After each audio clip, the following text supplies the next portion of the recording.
C'est une gare fantôme au sud du Congo, Kamina. Le train n'a pas roulé depuis 5 mois, mais il est de nouveau en service. Il a quitté Lubumbashi, la deuxième ville du pays, il y a 5 jours. Personne ne sait quand il arrivera. Il faut dire qu'au Congo, on a l'habitude. Dans ce pays, le train roule quand il peut. Celui que tout le monde attend porte un drôle de nom. Il s'appelle Hirondelle.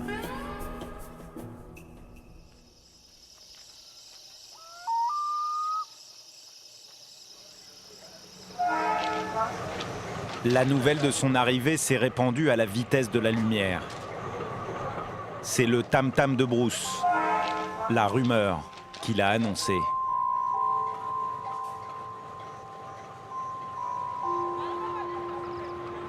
S'il y a autant de monde, c'est parce que ce train est le moins cher du Congo et qu'il s'arrête à toutes les gares, comme un omnibus.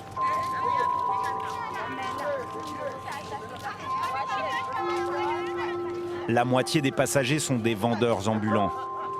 Chaque fois que le train s'arrête dans un village reculé, la gare se transforme en marché.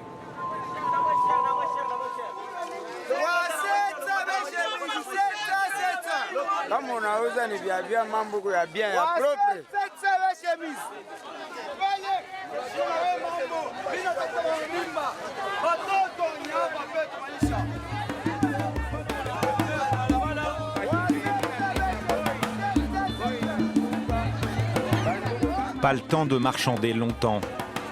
À bord, il y a déjà du monde. Et il faut être rapide pour espérer avoir une place.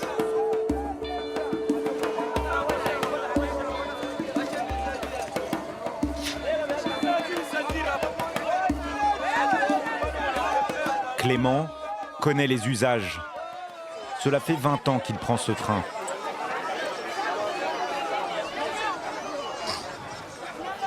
Comme c'est barricadé avec des colis de certains passagers, c'est difficile d'accéder par la porte principale. Nous entrons par les côtés.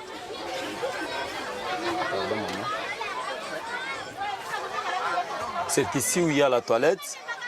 Donc, tu ne sais pas y entrer. Il y a des colis, il y a aussi des clients à bord, à l'intérieur. On a vraiment des difficultés. Il y a des fois des gens qui vous font des besoins dans des pots, dans des sachets, alors ils jettent. C'est de cette façon-là que les gens se débrouillent. Dans le moindre espace, on s'entasse comme on peut. Près de 2000 personnes, 3 fois la capacité du train. Ceux qui n'ont pas trouvé de place ou qui n'ont pas d'argent pour payer leur billet s'installent sur le toit. On doit venir ici parce qu'il n'y a pas assez de place dans les wagons. C'est pour ça que je monte sur le toit. Je me débrouille. C'est comme ça qu'on voyage, nous les Congolais. Au cœur du continent, la République démocratique du Congo, le plus grand pays d'Afrique noire. Le train Hirondelle traverse la moitié du pays depuis Lubumbashi, la capitale du Katanga, jusqu'à Ilebo. Il est le seul trait d'union entre les villages les plus reculés, 1600 km de voyage dans l'un des derniers Far West africains. Au